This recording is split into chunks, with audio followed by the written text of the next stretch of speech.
So if I get called to do a Paramount picture, I'm like going to Cavender's to buy the sharpest FRs I've ever bought. I'm starching everything the night before. And you saw guys pull up like that, hair combed, like camera ready. They're like, this is my big break. Exactly. Right. The PAs did was they sourced out all the clean ones. And they're like, all right, y'all come with us. And it's probably like 46 degrees at this time. It's cold. Okay. The wind's blowing. They have them all rolling in the dirt outside because you're not going to be clean. You're not a foreman. You're not a company man. You're a roughneck. You're not supposed to look clean. All right. Aschten Aguilar. Yes, sir. Thank you so much for coming in, man. Thank y'all for having me. Really appreciate you stopping by. Very exciting news that you are going to be on the brand new Taylor Sheridan show, Landman. Yes, sir.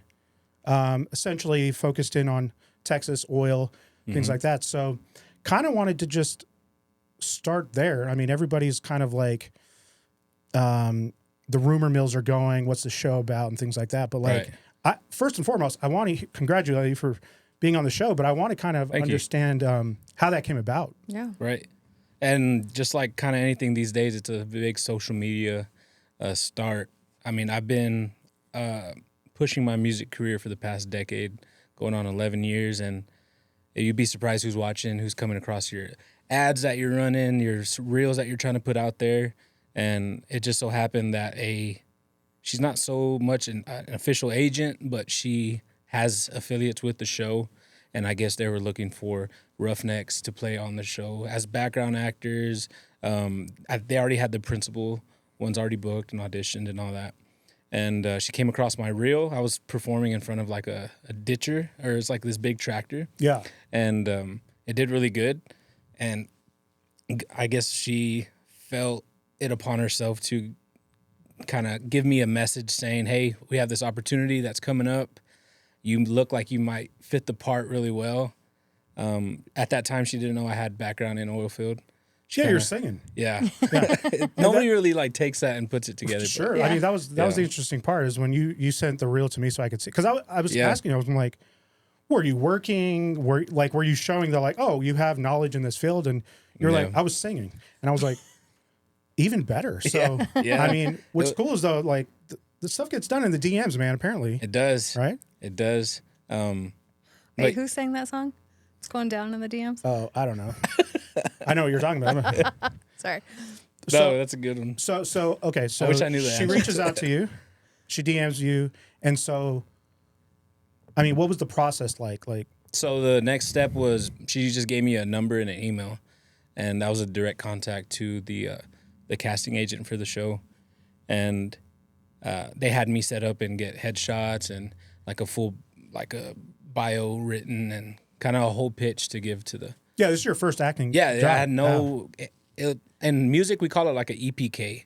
And it's basically just all your highlight reels in an email. But I couldn't send them that because it's all music related. So you had to kind of start from scratch. And they don't do any filter. I thought this was very interesting. When you're setting up a portfolio, you're not supposed to have any kind of like filters. They want it as raw cut as possible.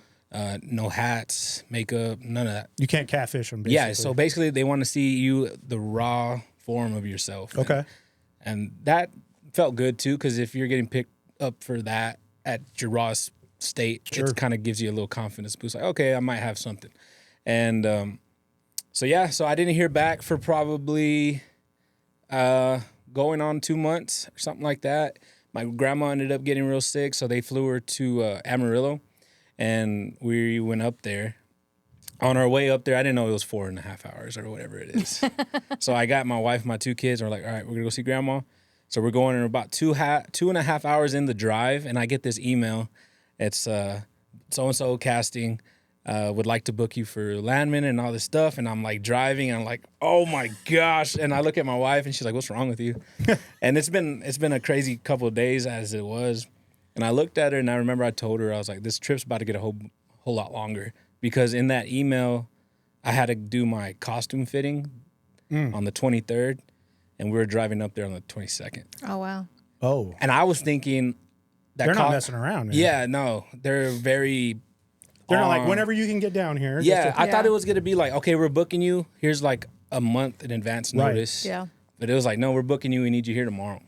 And I was like, okay, well, let me look how far Fort Worth is from Amarillo. And it's like another 5 hours. Yeah.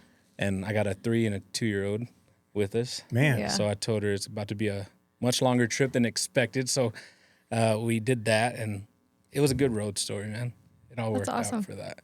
So, first time acting, like, can you talk about what can you tell us about the show? Like, we've seen videos and we've read the rumors and things like that about the premise. But I mean, what can you? Obviously, you can't spoil anything. But I mean, what can you speak on? Yeah, I would just say that they're very particular about where it's set at, the time and place of it. It's in the summer, the hottest time of West Texas that we got, and I think everybody, especially from our area, is going to be really pleasantly surprised when all the little details come out of like who's in it, where they're shooting it. So it's basically the ups and downs of the West Texas oil field, the booms and the busts. You have your roughnecks that are working hard in the field every day, and then you have the billionaires that are running the whole scene. Okay. So you have this constant mix of characters going in and out, and it's just really well written. So it is in modern day time. It's not like I believe so. Yes. okay. It's not like There Will Be Blood. It's not in the 1800s or something, right? It's, No. more modern day. Yeah, Okay. no, they had us in proper, outfits, and judging by that, I could tell it was modern. Okay. For sure. Could you tell like other actors were also in the field as well, like professionals, or could you see a lot of them like I don't think they know what they're doing, like in the real world situation? Yeah, so you had a little bit of both, and I don't think this is spoiling nothing, but when we pulled up on set, you can always tell who's worked in the oil field by the way they park their truck, because it's instilled in us that and it's annoying to a lot of other people, but yes, you have to take that time to pull out and reverse in, because your first move has to be forward. That's like instilled in us from day one once you get a work truck. Okay. And it's just a culture thing. I didn't get it at all. Like When he first moved here, he's like, why does everybody back in? Is it like... Are they scared? I was just like, is it time to like, are the like cops we're fleeing? coming? Yeah. It was just a weird thing because I'm But like... now he backs in all the time. I do. It's kind of, you just learn the way the way the land, right? You just want to fit in. But also, I've never owned it, a 24-foot length truck either. with wheels, exactly. So I was like, all right, especially I don't out get it. here, it's crazy. Yeah. When people were pulling up on set, you could see who's worked in the oil field and who hasn't, just by the way they're parking their vehicles. So it was very interesting. That's funny. Yeah. That's pretty good. So, okay. So for those who are, just by all means, like you just found this video, please subscribe, by the way. But okay, Yes. So obviously Taylor Sheridan's famous for Yellowstone, of course, and all those other spin-offs, 1883, 1923, Lioness, Mayor Kingstown, Tulsa. Bass Reeves. Bass Reeves, great show. Bass Reeves was fantastic. That's in Bass Reeves, I believe Billy Bob Thornton had a cameo in it, right? And so we've read Billy Bob Thornton is the main character in this new show, right? And I pulled up some other names that came across. John Hamm, fantastic actor. Both Billy Bob Thornton and John Hamm in Fargo, fantastic. Amazing, yeah. Demi Moore. Oh. Allie Larder, who is famous For the whipped cream bikini? in Varsity Blues. That is crazy. Yeah, before your time. No. I love Varsity Blues. Before your time, I think. I don't know when that was. Like late 90s? I don't remember. I feel like it came out when I was like a senior in high school. Or maybe right after, so like 98, 2000. Okay. So she has West Texas in her already. Yeah. Just from that movie. Boy, does she. Michael Pena, Who's that? huge actor, has been in so many movies. He's like that he's that Mexican guy. Yeah. guy. I remember the movie that he was in with Jake Gyllenhaal, where there were cops in LA. So the End of Watch. And to watch, yes. End of Watch. He played the funny sidekick in Ant-Man. Ant-Man, there you with go. Paul Rudd. Yeah. He did A Million Miles Away. I don't know if you've seen that one. It's about that Mexican farmer that becomes the first astronaut. It's a really good one. Yep. He looks vaguely familiar. Yeah. I don't watch a lot of movies. Yeah, she's not a movie buff. Oh, okay. My wife's the same way. But I feel like Tara's going to be most excited for Robin Lively, who, okay, Stop it, Teen Witch. Teen Witch. Ah! They Sorry. did a superb job of just bringing these faces that have gotten everybody excited throughout their careers, and to see them all on one screen is going to be epic. Yeah, I mean, I'm and so obviously excited. Taylor Sheridan's very big on, suspense, drama, like a lot of conflict between families and things like that. So Yeah. that's what I would hope to expect to see with this new show. So give us a sense of like timing between the day you got a DM to your first day on set. Like what? how long did that take? So the first DM, Yeah. it was, I don't remember the exact date, but I know it took almost 2 months to get the confirmation that I was on the show. Right. And once I got that, I think it was that following weekend. I was back in Fort Worth. Yeah. You were in there. Wow. Yeah. And it was what- about 2 weeks. Okay, let me just say 2 weeks. Okay. Yeah. So what is that first day on set like? As if somebody who's never acted before, like, Yeah. can you walk us through it? Yeah, so I was contemplating, should I leave in the morning since it's a 5-hour drive? Like, if I just wake up early enough, I can get there. Maybe 8 o'clock, right? Be there. And I learned very quickly that they're very last minute with when they start their next day. And Because it changes, depends on yeah. how late they finish that day. I see. And they can't pre-plan it. Right. So I didn't get a confirmation arrival time until about 11:30 p.m. The night before. And they told us we had to be on set at 5 a.m. So you got to leave like now. So luckily, I kind of expected that in Right. some sense. And my wife was like, you need to go because if you wait, you're going to miss it. And I was like, all right. So I took off. I think I got to Fort Worth like around like 10 o'clock, something like that. And they shot it in this like off-centered little small town. It's kind of like Barstow, like that small. Okay. And there's like this scary hotel that I had to stay in because I didn't know where I was going or what. Like to the point where when you're signing in, they're saying like, if your stuff gets stolen, it's not our fault. Oh. Yeah. And I was just, and you can lock your car, but I had my guitar with me. I had like all of my, stuff. And anyway, so I get up, call time's at 5. We get there. And the first thing that they do is they send us to a wardrobe. So from our costume fittings the week and a half before, they have it already bagged with your name and your character's look and all this stuff. And they give you like 3 or 4 different kinds of options to like take pictures in at your fitting, and then whichever one they like the most, that's the one they bag for you that day. Okay. And the bag was your standard like steel toe boots, FRs, and hard hat and all that stuff. But they dirtied them up really nice where they looked authentic. I think they sourced some actual clothes. And some of the extras that didn't get a costume call, they had to bring their own FRs to set. Okay. And I like telling this story because I would have done the same thing. So if I get called to do a Paramount picture, whatever scene, I'm like going to Cavender's. I'm going to wherever I need to go to buy the sharpest FRs I've ever bought. I'm starching everything the night before. And you saw guys pull up like that, hair combed, like camera ready. Right. Yeah. And They're like, this is my big break. exactly. Right. So what the PAs did was they sourced out all the clean ones. And they're like, all right, y'all come with us. And it's probably like 46 degrees at this time. It's cold. Okay. Yeah. Wind's blowing. They have them all rolling in the dirt outside because you're not going to be clean. You're Sure. not a foreman. You're not a company man. You're a roughneck. You're not supposed to look clean. So you had all these guys that were dressed to the dime that had to go get dirty. That was really funny. That was like first, funny. that was one of the first things we saw. And I was like, damn. So what are you kind of doing in between, in between takes and things like that? Are you kind of like, what's the scene like? So they call it going to year 1. Okay. So that's like your starting point. So before we started the scene, they like tell you where you're gonna be when they say action and your cues to come in and all that stuff. And we're outside, and we're at a man camp, essentially.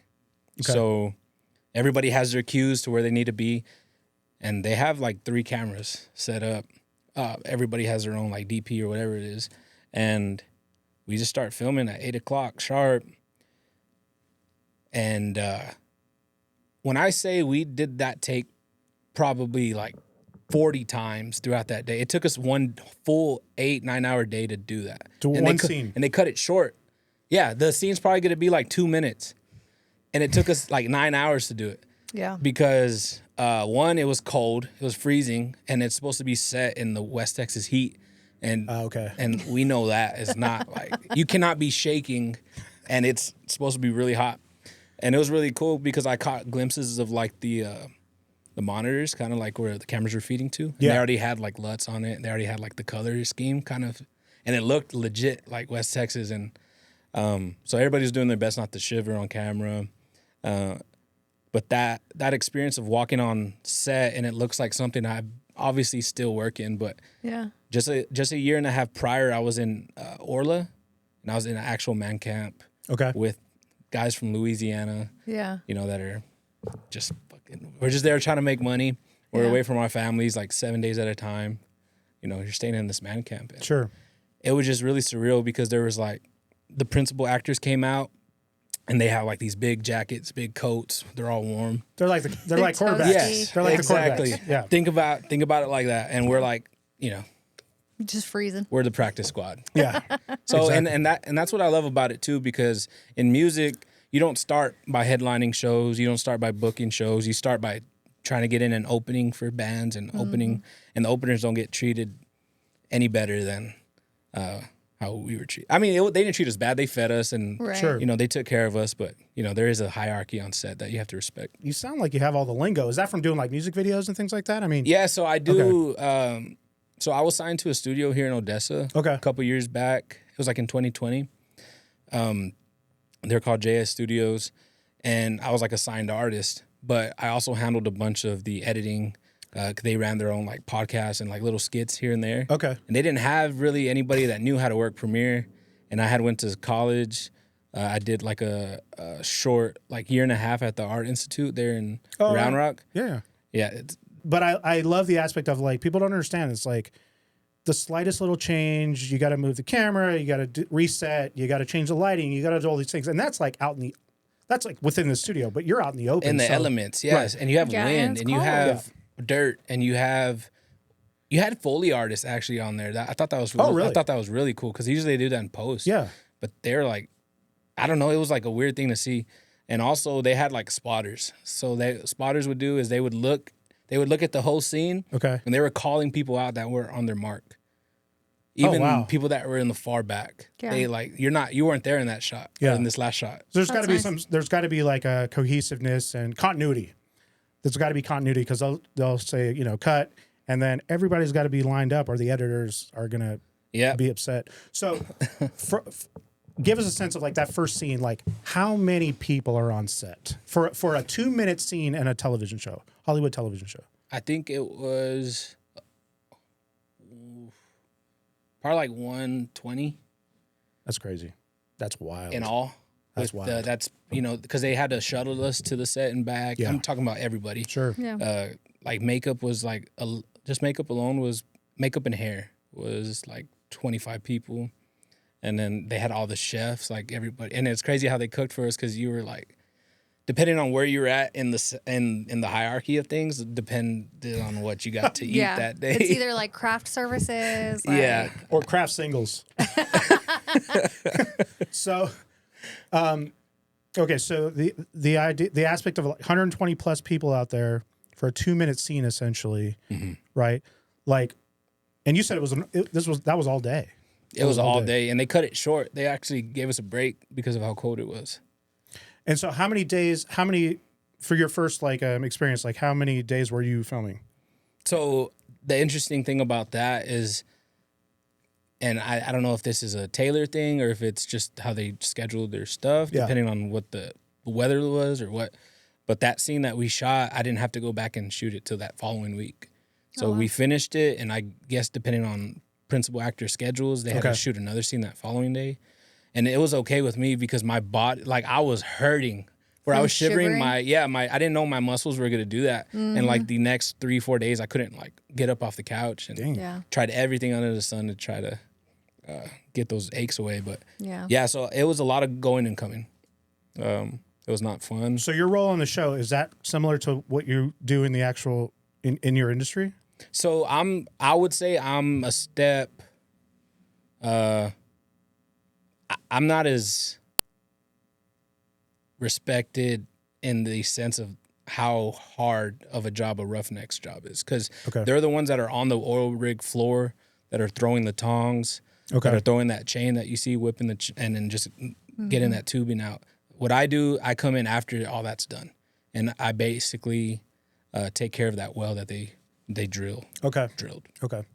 So a pumper's job is to. Sounds a little safer. It is. Which I'm sure your wife appreciates, and your children. Yeah. I haven't really gotten to the drilling side or nothing like that, but like those guys are different breeds. They don't sleep. They're like almost, they're 7 on 7 off, and when they're off, they have to stay on location. It's crazy. Yeah. But so my stuff is basically you're just keeping the oil coming out of the ground. You're not drilling for it. The people that are here in this industry, especially, are some of the hardest working people I've ever met. Growing up, I moved around every year until I was about 11. At a different school every year, because my stepdad he worked on the rigs, so he was just chasing rigs, and we call it chasing the dollar. So if a company will give you an extra $1, you're going wherever it's at. Oh wow, okay. And I saw that firsthand coming up, and that's not really something you want to do, because it's a very small community, the oilfield community, and you start running into the same people after a while, right? And they judge you off of what you've done in the past and stuff like that. So, but yeah, he was just trying to put food on our table, and we're in and out of trailers. I remember one summer we lived in Ozona. Do you know where that's at? Vaguely, yeah. It's kind of on the way to San Antonio. So it's a little spot, but we drove through there. Yeah, I think everybody drives. It's like Pecos. Everybody drives. Pass right through. Got it. And I think we. And I remember the if it worked. Yeah. We had like a single wide trailer, and I remember vividly that our bedroom and our kitchen, and our bathroom sink and our kitchen sink it was all in one room. Oh wow! And it was just like the strangest thing, but at the time you don't know any different. Sure. But looking back on it, I'm just like, damn, like that is a crazy life to put your family through just by chasing money, chasing oil. And you just try to do better than people that did it before you, really. Yeah. But that's the cards we were dealt with.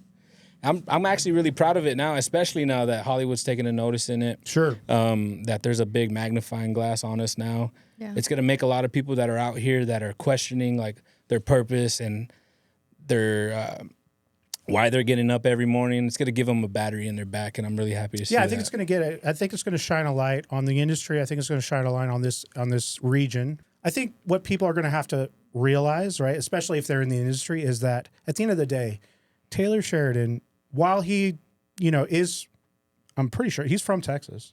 He is Texan. Yeah, he's outside Fort Worth, I think. Okay. Like, this is for entertainment, right? And so you can't nitpick and go like, oh, I wouldn't even, that's BS. Oh, like Brad Avery? Like, yes. Cowboys don't talk like that. Right. That's what my dad always says about Yellowstone. I'm like, just because you don't doesn't mean there's not a cowboy out there. Yeah, exactly. Who doesn't? So you can't nitpick. You can't. At the end of the day, they're writing. I want to say that the story, at least probably the first season or something, is roughly based on the Boomtown podcast. Oh, okay. Yep. I think it's the writer or helped the Texas Monthly Boomtown podcast for the haven't heard. I listened to that with her driving from Las Vegas to Midland to kind of understand what Midland was about. So she was like, listen to the Boomtown podcast. I like that aspect of like entrepreneurial spirit, right? Sir. And I feel like that's what this whole region is. It's a bunch of entrepreneurs who are like figured it out. It really is, man, because every job is it feels like a different opportunity to like, because you meet so many different individuals every day. You're meeting water haulers, you're meeting different company men that are different from different businesses, and you just never know. So you're trying to pitch yourself good to each and every one, because you never know when the bus is coming and when you're going to be looking for work again, which is kind of, while we're in a spot right now where it's kind of starting to happen a little bit. Yeah. And people are having a hard time finding work. And it's a lot of entrepreneurs out there that are selling themselves as a business because everybody's their own business. Start your own thing, yeah. I mean, so you at one point were basically homeless, right? Like, I mean. Yes, sir.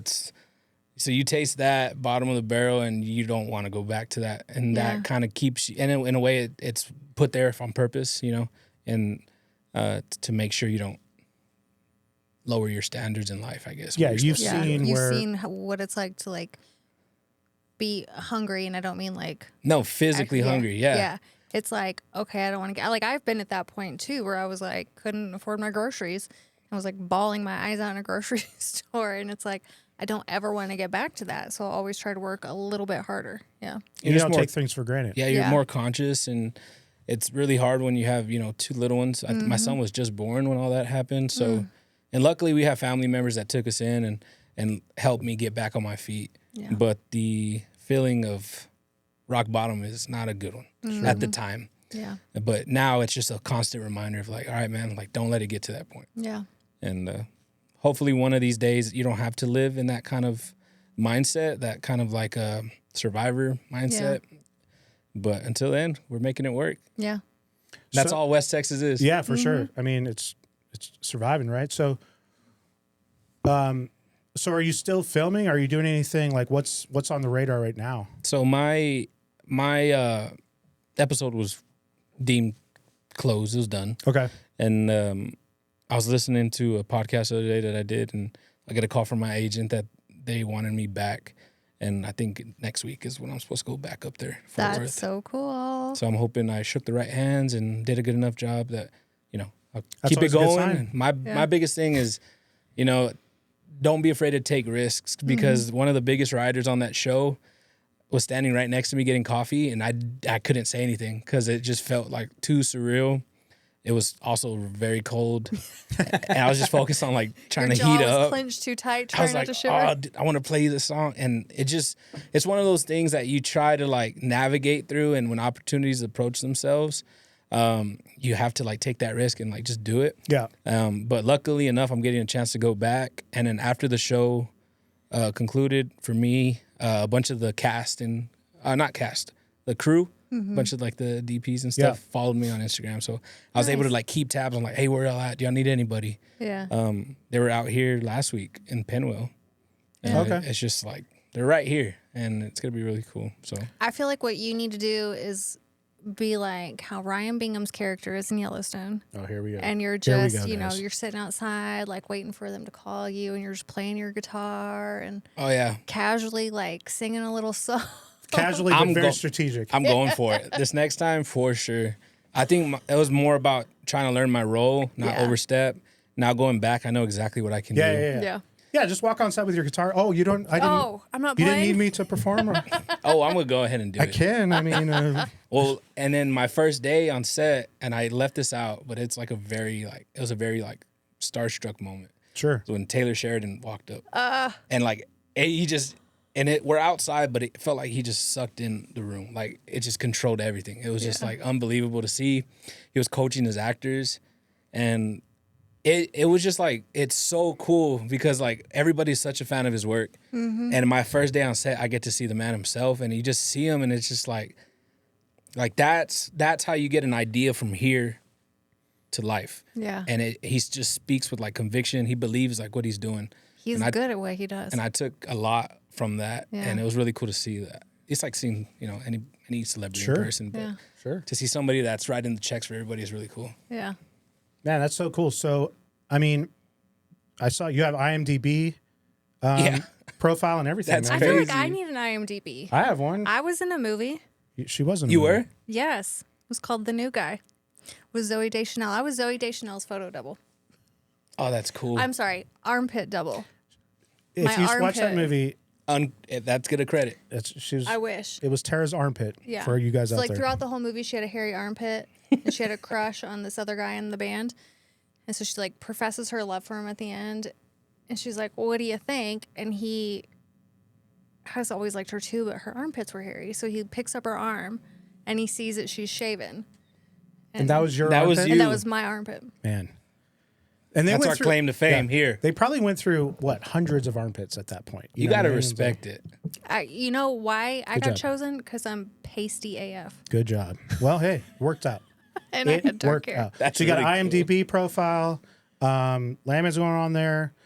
This podcast is on there. So you got another credit. Is it? Yeah, Best of Midland Man, Texas. you got to show me how to work that, because I got you. I was trying to submit like my character to get it credited, and it's different. I don't know. It's different. a lot of I don't work. know anything of it. Well, now you got multiple credits. Look at that. Look at that. Oh, Boom, boom, knocking boom. them down. Man, one at a I'm time. still excited about Robin Lively. Teen Witch, I knew you would be. So You should also watch that. Do you have the bug now? Or I mean, like, obviously you're a musician, but like, do you have the acting bug now? Are you open to like, you have an agent and everything? Like, are you going to be looking for other roles or? Yeah, I kind of want to see this Landman one through. Sure. Until they finish the season completely. Yeah. And then I'll probably start digging around and just see what's out there for me. But I think this one really resonated, obviously, because it's my life. Right. And to be a part of that, and if it doesn't go any further than that for me in acting, that's okay. Because it just like validated everything me and my family and everybody I know works for every day. And it's just something that you can't take away from us now. I think it's a super cool experience, man. I think you're right on the cusp, man. Once the show comes out and, you know what I mean, the PR and the buzz around that, and then obviously there's probably a ton of NDAs and things like that you can't talk about or post about. I mean, you see, I think I'm so low in the totem pole that I'm able to get away with like the news thing that happened the other day. Because I went back to set and like some of the guys were like, "Hey, I saw you on the news," and these guys are like out in Dallas, and I was like, "Dang." But I haven't got caught in nothing yet. So well, don't play around with that. But I mean, you know, you don't want to be obviously posting photos from the set and things like that. Yeah, like I respect it in the sense of I only talk about what's already out there. Of course. Yeah. You know, and that's not something that I post or nothing. It's No, yeah, we just want, you know, obviously want to hear your experience because, you know, very few people get to be on a television show. It sounds super cool. I mean, well, 2 out of 3 in this room. There you go. That's what I'm saying. There you go. It's happening more and more every day. Why don't you give me your agent's number? And, you know, maybe they need a Finally, podcast I've host. done more than you. Maybe they need a podcast host on this show. Okay, so let's talk about your music, man. So, dude, I found your SoundCloud from like oh no, a dozen years ago. Found it, not man. the SoundCloud. I found your Oh, SoundCloud. Okay, so you're a musician. You're basically your stage name essentially is Aguilar, Yeah. right? Yes, Okay. sir. So that means eagle, right? Right. So my last name is Aguilar, and Okay. then if you take the R off, it's Aguila, which is eagle. Okay. And I kind of just like Googled it, like different ways to spell it, and Aquila came out. Okay. And Aquila is essentially it's a Greek mythology story that Aquila was a constellation or something like that brought like lightning bolts to Zeus in battle. Okay. And I resonated with that because when I get on stage, that's kind of what I feel like I bring like this jolt of energy, and I kind of ran with it, man, really. And that was in 2017, and I kind of and that was before I knew what branding was. Yeah. I was just doing it just because I thought Ashton Spencer was like a very long title to put on a flyer. And it's an interesting spelling of the name. I love the way you know what spell I mean? your Like, it's name. very cool. Yeah, I mean, Yeah. definitely sets you apart. But I get what you're saying. And so, like, your Instagram is Aquila, right? right. Double eagle. Oh. Dang, Are you a golfer? that's sick. I never thought of that. Okay. I mean, I'm That's why I did it. that's right. That's right. That Double is the eagle. reason. Double eagle. Oh, that's Okay, so nice. let's talk about your music, man. So like obviously that's your passion, right? Yes, That sir. was your number one. So what type of music? Like talk us through that. Yeah, so I usually tell people now, if you're a fan of like Post Malone, you're easily going to be a fan of my work. Okay. Me and him have a lot of the same, personalities in the sense in music. I mean, I used to obviously rap when I was younger, but I slowly gravitated into like alternative rock. Okay. Mixing that with hip hop because hip hop I grew up on. So yeah, I would say like alternative rock. Yeah. music. Okay, cool.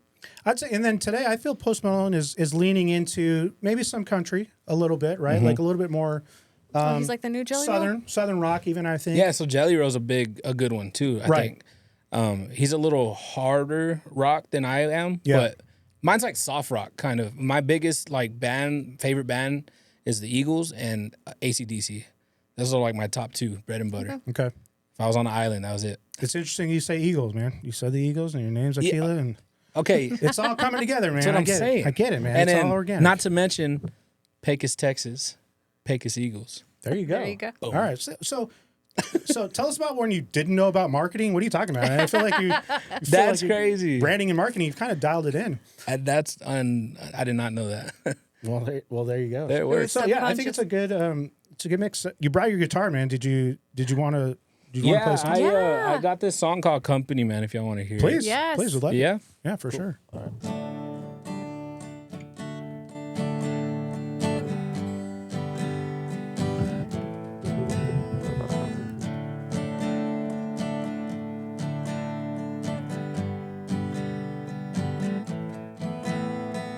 Fresh out of school, then it's off to the field he goes. Working day and night is all this cowboy knows. If there's anything I tell them, it's that once you're in for good. At least the women out here sure love them a company man. Fresh out of work, then it's off to the bar he goes. Flashing that pay stub to anyone he can show. Even got himself a Richardson 112 hat. Even bought the belt and boots, just to show everyone in here he's a company man. He sees all his friends getting college degrees while he's shoveling mud, dug himself 6 feet. That's when he thinks out loud to himself, that should have been me. I guess we'll have to accept the fact that some people just ain't that lucky. As for the rest of us, hell, might as well be a company man. Through the bus and the booms, the Oilfield man is strong. He sees the rustabout crew more than his family back home. But for them he'll go through hell and back, kiss the kids and head back for more. But that's the price that we all had to pay to be the company man. I love it. Man, that was so dude. good. That was really good. Okay, I can hear the Post Malone in there, right? Like for sure. That's a little bit more grown up Aguilar, I would say. I kind of want to shape it into a sense where I can grow with the music, because I know eventually I'm not going to be on stage at however old throwing water on people like I kind of am now. You know, it's not going to be as cool, and it's not going to be accepted. I don't think. Sure. It depends on the time of year and how hot we are. That's in the true. audience. That's fair. That's fair. Okay, so you're going to be performing at a festival in May, right? So let's talk Yes, about sir. that. Yeah, the Carne Asada Festival in Dallas, Texas. That is it's a Latino-owned festival, which I think part of the reason I kind of got the gig. I like to represent my culture. I did like a Spanish album for a little bit, tried that out, but my voice is kind of with guitar, so and this like alt country rock thing. So yeah, that's May 26th. I'll be in Dallas. There's some big names on there. Kind of in the later spectrum of things. Okay. I don't think there's any like really like new school in there. Okay. But like the headliners are like Bobby Pulido, which is like a big one out here in West Texas. He did Desvelado. Bo Bundy is a big artist out in Houston. Lil Flip. Game Over. You had me at Little Flip. Are we going now? I mean, we might. We got a place to stay. So May 26th, right? If you want in, let me know. Okay. You guys are in. I would love to, man. I'd love to see you perform live.